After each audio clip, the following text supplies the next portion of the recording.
All right, you filthy animals, I'm feeling spunky because it is Duck Camp Dinner Season 4. We're in Berwick, Louisiana. This is the first time we get to film here, and I'm so pumped to be hunting with my friend Hunter and Aaron. They're gonna show us all about the lower Atchafalaya Delta.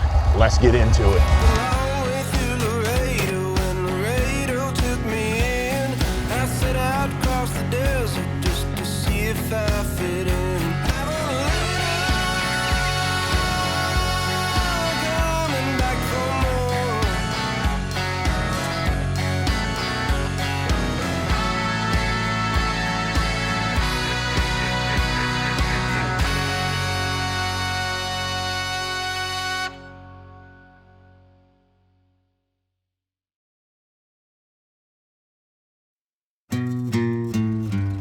We're calling this season of Duck Camp Dinners the Texas Tour, but you know we have to start by showing some love to our home state.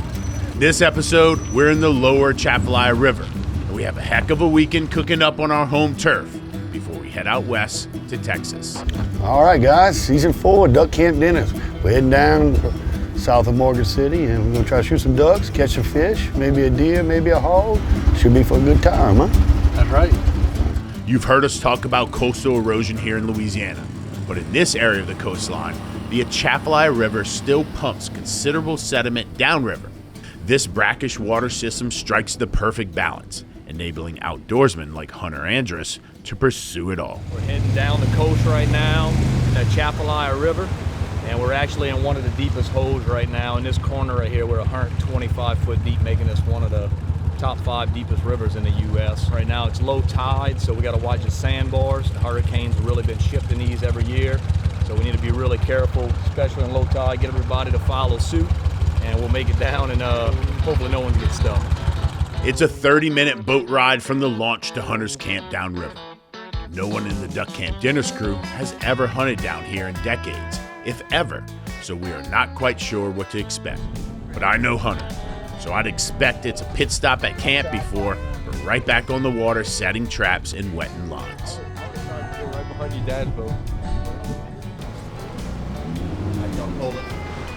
Out of work, Jay. Shallow here, boys. But we made it. Duck Camp Dinner Season 4, here we go. Started smelling the marsh once we took that left. I'm like, oh yeah, here we are. How y'all doing? Good, man. How about you?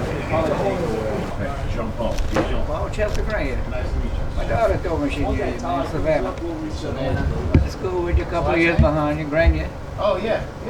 She's Dwayne Andrews, nice to meet you. Thank you for having us out here. No problem, Beautiful brother. place, man. Thank you. Good little run. So the camp itself was fabricated not far from where we launched in Amelia. It was actually just more of the barge itself with the upstairs, so a lot of the cooking and poured in, hanging out was always upstairs, and then Dad about 5-6 years ago actually constructed this whole bottom with all the windows, making it a lot nicer where you can cook, hang out, drink, do everything downstairs, and that way when somebody's tired you can go upstairs, not really get interrupted. So we also put it to the test this weekend. Oh, man, that's hot. Ooh, I needed this bowl of stew, you call it. There you go, Brian. Look. Little Big Head, he got the official worst marsh walker trophy over here, so I don't want to see none of y'all take that from him tomorrow. Well, you know, gravity ain't on my side. I don't hear either. I'm excited to just see this area a little bit. Yeah, y'all know I'm gonna buy you black. This is more brackish, it's the salt water with it.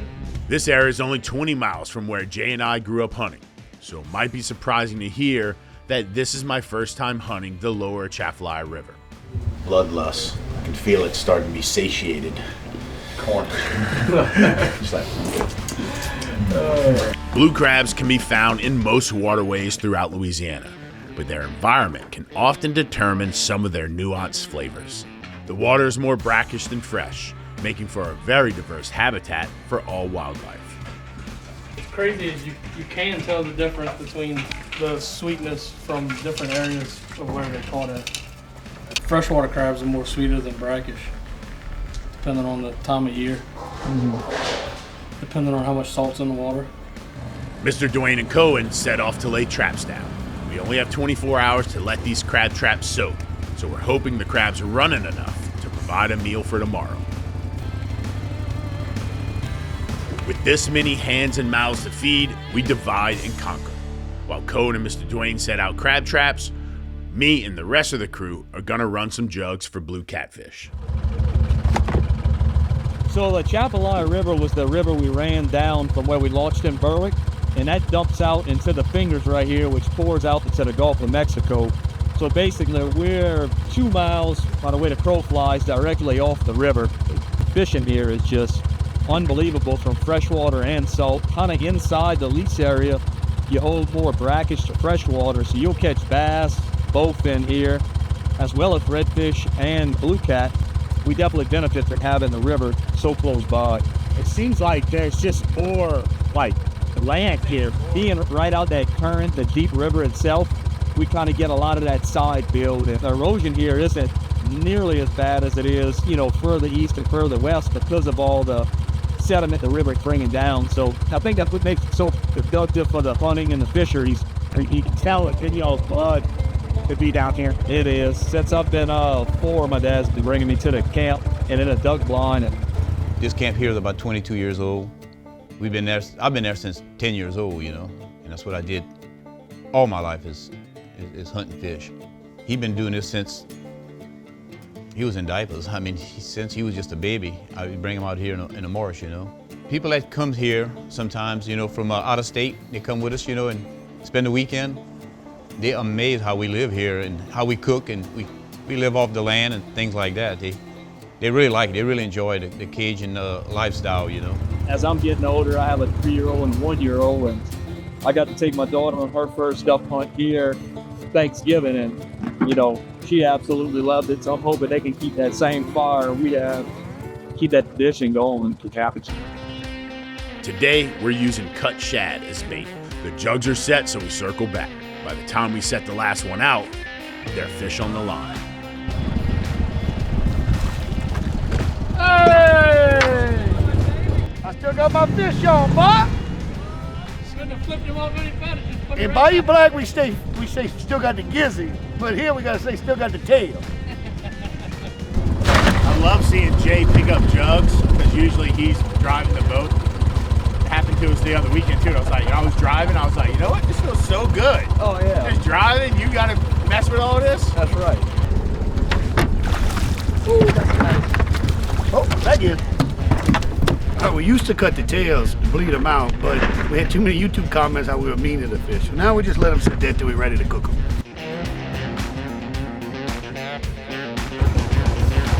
Oh! On the pickup. There we go. Little smooth sail there. Now we're on the board. Little Louisiana blue cat. These catfish will no doubt make great table fare. We have some errands to run before we head back to camp and start cooking. Right now we're coming to get some of these rozos for tomorrow's hunt. We're going to be hunting some flatgrass and rozos along the line of our pond we have. So with 8 guys hunting them all, we're going to want to blend in as best as possible. So we're going to come get some of these thick rozos here and get these pirogues all covered in a little traditional old school hunting style, and try to be covered up to surprise these ducks as best we can tomorrow. Rozo cane, commonly referred to as rozos, is a critical wetland reed which serves many different purposes, the most important being wetland stability. At a close second in importance, rozos have been used for centuries up and down the Mississippi and Chafalaya Delta for concealing duck hunters in the marsh and serve as the perfect brush in this area. With enough rozos cut, we head back to camp and start cooking. Cooking at the camp, oh man, that's definitely, you get an extra little 10 winter pounds come hunting season. So it's good to walk the marsh to get a little bit of that off, but I kind of stick more in my lane. I do more of the catching and hunting part of it, but we got a lot of good friends and family members that come out and cook, and a lot of times you're still eating and everybody's asking, thinking, what's the next meal we can cook and what's the next plan, and it's always definitely a lot of food, especially being able to harvest. Waiting on my brother-in-law that he's the fish fryer. I'm just the fish preparer. Let me take it.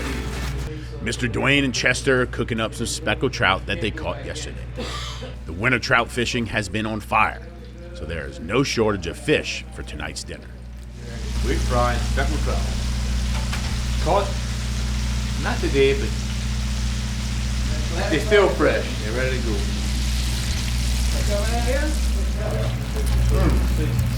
Yeah, just Tom's everything but 3. There may not be a better bite than fried speckled trout. There you go, my brothers. Maybe sockeye. You get a good mix, a good ratio of like crispy fried and interior fresh fish. Fried fish. Jugs are picked up, caught a good bit of catfish. But before we even showed up, the boys over here murdered the speckled trout, and they saved some to cook for the night, knowing that we wouldn't have a lot of time to really get into some hunting and fishing today. So we already got some fried speckled trout up, a little hors d'oeuvre, and we're gonna also blacken some speckled trout up. My boy Aaron is making a chafalaya sauce with some Louisiana crawfish tails. I'm gonna whip up a rice dish with some Trinity and sausage to kind of sop up all of that sauce. We really got to get powered up for tomorrow's hunt. It's gonna get sloppy, dirty, but it's looking pretty good. So fingers crossed, but we're gonna enjoy the night, hang out, really get our bearings here at camp. I'm just here drinking, watching them cook. Yeah. Best of both worlds. More. This is rice and gravy country, so this dish should go perfect with the chafalaya sauce.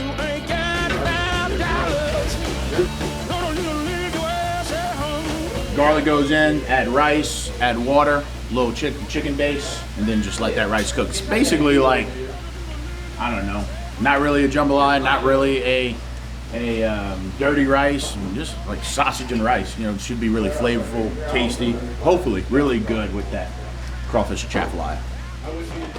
Chafalaya sauce recipes can be as diverse as the person cooking it. It's essentially a seafood cream sauce, but tonight, Aaron is using Louisiana crawfish tails. We'll let it cook for another 15, 20 minutes, and then it'll be ready to pour over the blackened speckled trout. The foundation of this dish is built from garlic sausage from Bourgeois Meat Market, cut Trinity, and more garlic. These ingredients need to come together before the final stages of seasoning and adding rice. So what I've learned throughout the years is I'd rather not carry like quarts of chicken stock or chicken base from the grocery store. I'd rather just buy chicken bouillon concentrate so I can add water to that. Especially when you're coming out to these long boat rides and you're going from camp to camp, lose the weight, lose the clutter of chicken stock and use some chicken base. So that's in there, just a little tablespoon or so. And then I'm gonna add my rice. Got 2 red solo cups of rice. That is a precise culinary measurement. A hefty seasoning of Slap Your Mama. I like this white pepper blend, especially for rice dishes. I feel like spot on. I'm gonna bring this up to a boil. I'm gonna stir the whole time. Once it reaches a boil, I'm gonna simmer it all the way low, cover it, and let it go for about 40 minutes.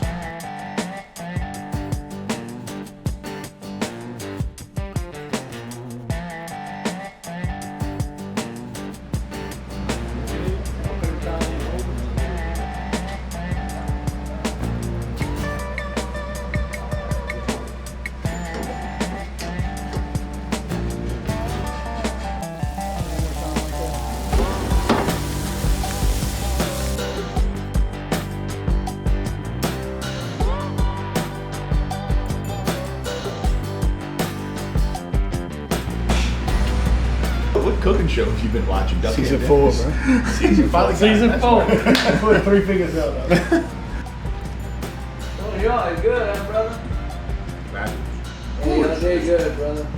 I'm glad you came, by the way.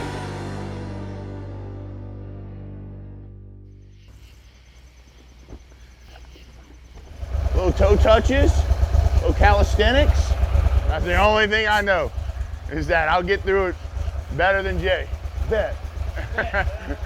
This morning, the entire crew is excited to get out there. The afternoon scout of this pond looked good, but things can change in an instant down here. It's going to be hard work just getting out to the blind, so it's only natural to wonder. All this work, it's going to be worth it. We just got here hunter's place in the Chafalaya Delta. Trying to give it our best hunt. Too early, David. All right. You go with John. Pan to JP. We out here, Chafalaya Delta. It's around 5 in the morning. We got a little bit of a walk. Right now we're on hard ground, but we think it's gonna get pretty sloppy. So we got gear and pirogues. We're gonna push that out. We have other pirogues waiting, but we did a little scouting here yesterday and it looked good, so we're hopeful for a good hunt. See, like that. Good job. See, like Good that. job. Hey, hold on, let me get it.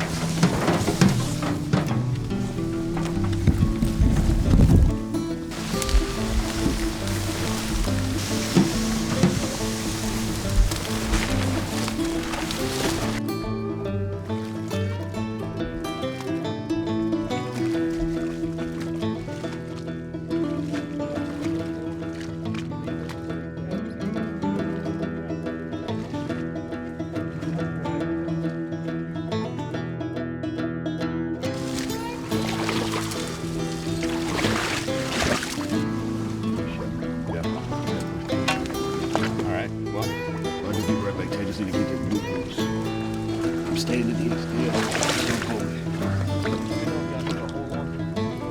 I'm gonna come do it. Okay, Hunter. Behind me. All right, 1, 2, 3. Oh, Sorry about that. A little quick, but yeah.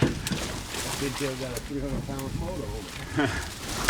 300 horses. Got a 20-yard walk and knee to hip deep muck. Got to get in these pirogues now and push poles to the blind. Paul, I think Jay got you, Been bro. fun so far. All right, so made it out. We're getting set up. We still got another 10 minutes to shoot and light. Already starting to see some birds come in, some whistling ducks that are coming back to roost, some teal starting to buzz us. The wind's looking good, decoys look good. Got steady footing, camera set up. So we got all the recipe coming together to make a good hunt. Now we just need the birds to show up.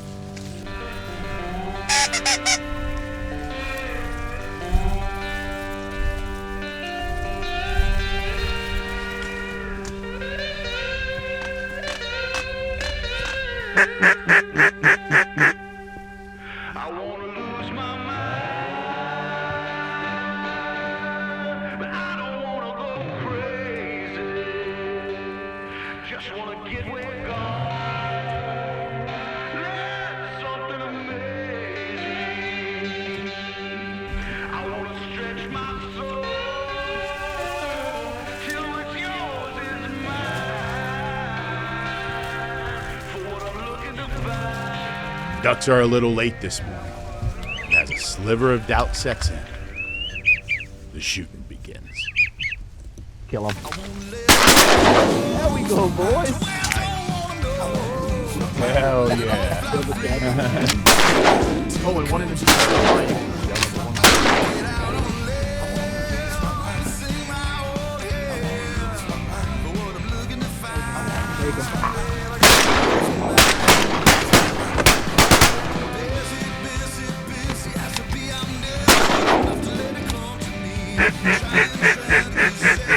Kill him, decoy.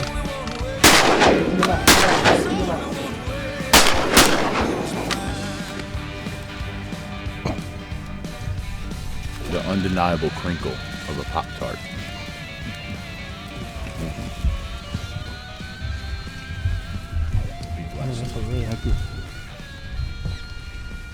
Kill him.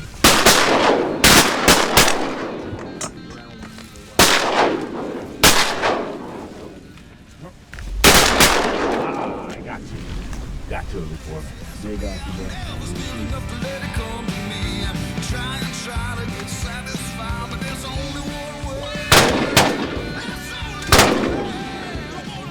All right. I like it. I like it. Did y'all get the hen? Hen flew that way. How do you tell the difference, man? I can see the bills when they flying. That Drake got that bright yellow like a Drake mallard. So where y'all's went? Y'all knocked that one down, huh? There's only two. Cool. One's boogied and one's dead right there. Okay, so that's the hen dead here. Did y'all mark her? I mean, probably 20 yards.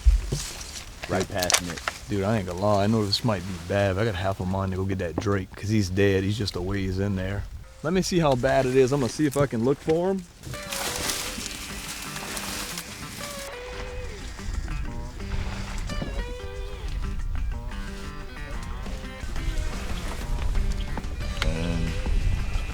of disappeared. And he's gone. All right, it's around 8:30. Birds kind of slowed up, but we got a mess of teal and a couple mottled ducks on the water right now. So we're gonna start picking up. Hunter's out looking for a couple birds that are in this grass behind us, but it's been a really great hunt. Got a little bit more time. We got the guns loaded still to see if there's any teal that want to come in and bank for a couple more shots. But other than that, it's been a great hunt. Teal! Oh my God. Oh. Take him. Woo! That was fun. That was badass. Good way to end the hunt, bro. That one shot. Oh, that's that Drake? Oh, look at that. I watch you shoot him, that's all I got. Man, look at that bird right here. Beautiful song, Al. There you go, my dude. Did you See that? see how many teal came flying? Look at that beautiful bird right there. Summer mallard, a mottled duck, mostly dark, orange feet. A lot of these birds, correct me if I'm wrong here, Hunter, stay here year round. That's correct. They Right. migrate east to west. Migrate east to west. So like these birds know this marsh better than any bird out here right now, which makes them so much harder to hunt and really a target species for a trophy bird. I mean, this is a specimen of a mottled duck as well. Just that beautiful purple and blue iridescent on his wing, almost like the only color of that bird aside from his feet and his beak.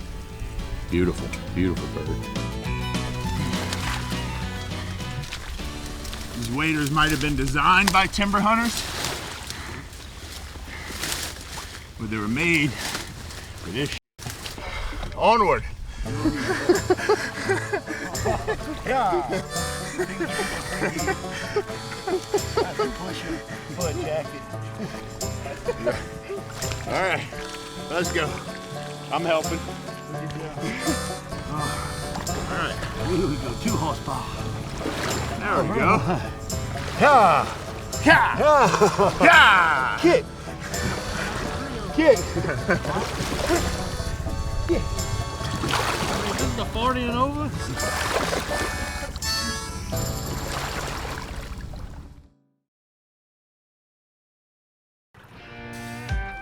With a 5-man limit in the boat, it's time to pick up decoys and haul gear through the marsh once more.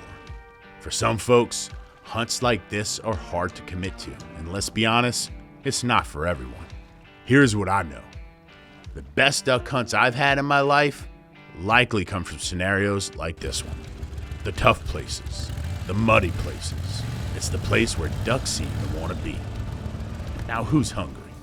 Like I said, I love having the kids out here and bringing them riding the boat and seeing all the things that they just never seen before, you know. Experience all that like I did when I was young. Got to see all those things, and still today it's like the first day I see it, you know. It's great. We just wrapped up our morning duck hunt.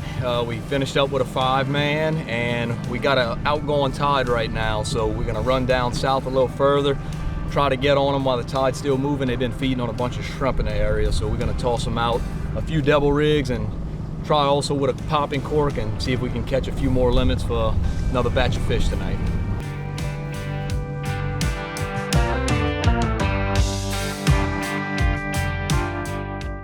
We're gonna have a bunch of seagulls. You're gonna have the trout under the water chasing all the shrimp up, and that's how the birds locate their food, and that's how we locate the fish, by using the birds. So I do see a good wad of them out here starting already, so we're gonna trawl up quietly to those and then start getting our baits in the water, hopefully start yanking them in.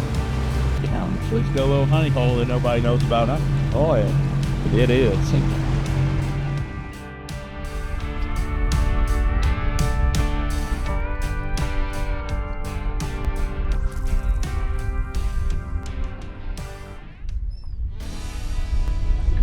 Nice.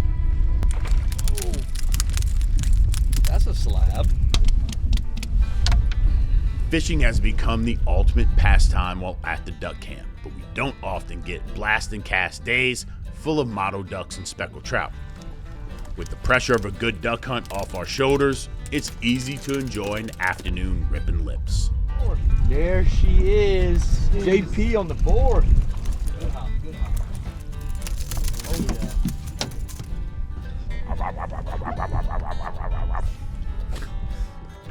See, I keep hearing them say yellowmouths, and you can see in the inside how they have that kind of orange yellow mouth. A lot of people call them paper lips too, because as you can tell, so you got to set the hook gently, as Cohen helped remind me, because their mouth is so, what's the word I'm looking for? Tender mouth. Fragile. Fragile, there it is. He's got that tender mouth.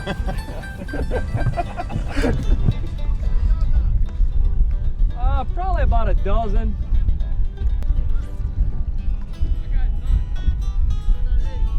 The Benoit boys are gonna be eating Vienna sausage tonight. Oh! And that, my friend, is how we trout fish. The slack tide slows the bite, and we're getting hungry. We've got another duck camp feast planned, so we head back to camp and get cooking. While we get settled back at camp, Hunter and his dad set out to pull crab traps. Pretty crabs.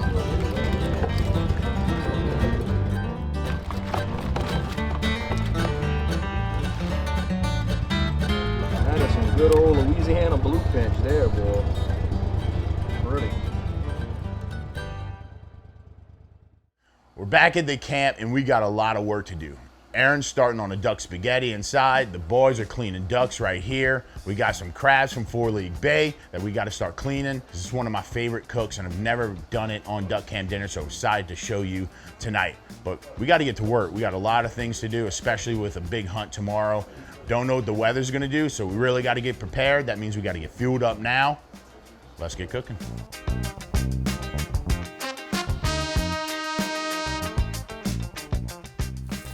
So just some Louisiana blue pinch crabs, and what the chef said he wants to put them on the grill tonight, which I'm excited about. I never had that type of way before, so we're gonna get them cleaned up and get them prepped and toss them on the smoker.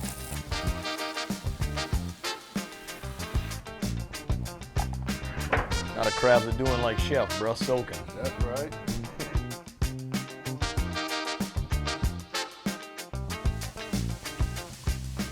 I'm browning down these onions for the duck spaghetti tonight, and stirring up this sauce for the barbecued crabs.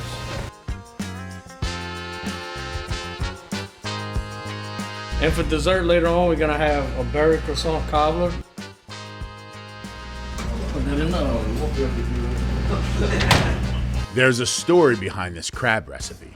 When Jay and I were both freshmen in college, we went out to his family floating camp in Hog Bayou to go fishing. When we got to the camp around dusk, we quickly realized we didn't have a way to cook dinner. We could light a fire though.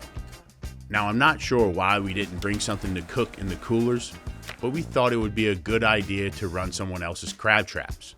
I don't condone this conduct, as it is illegal to pull someone else's crab traps.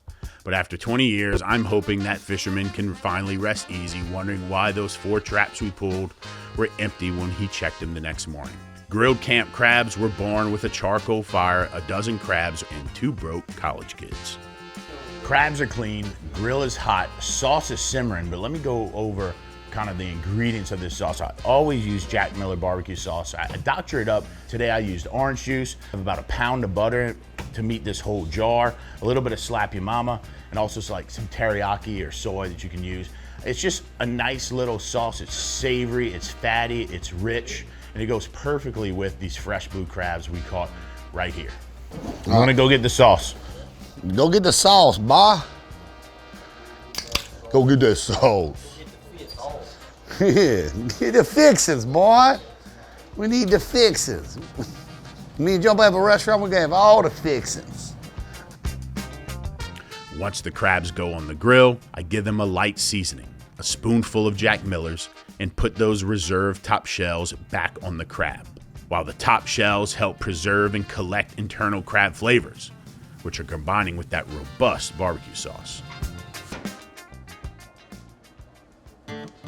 This is some duck meatballs. I'm about to sear them down and add into the spaghetti sauce.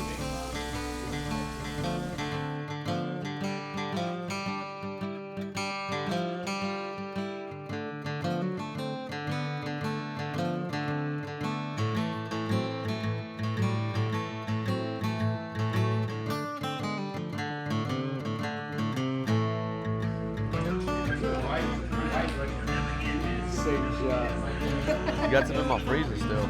Rounding out this duck camp dinner is Aaron's duck spaghetti with a side of smothered green beans and potatoes. Crabs aren't always the most filling, so it's this old school meal in the Magnolite pot that's going to fill our bellies.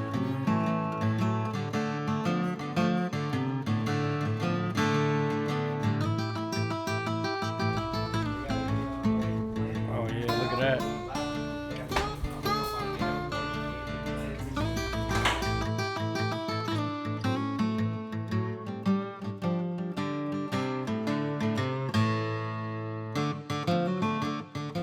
They got duck breath in them. Oh no, I didn't know that.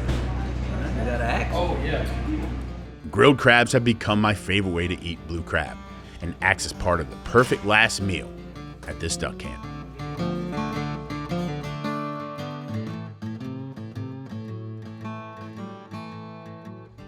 Our time at this camp and in South Louisiana is coming to a close for now.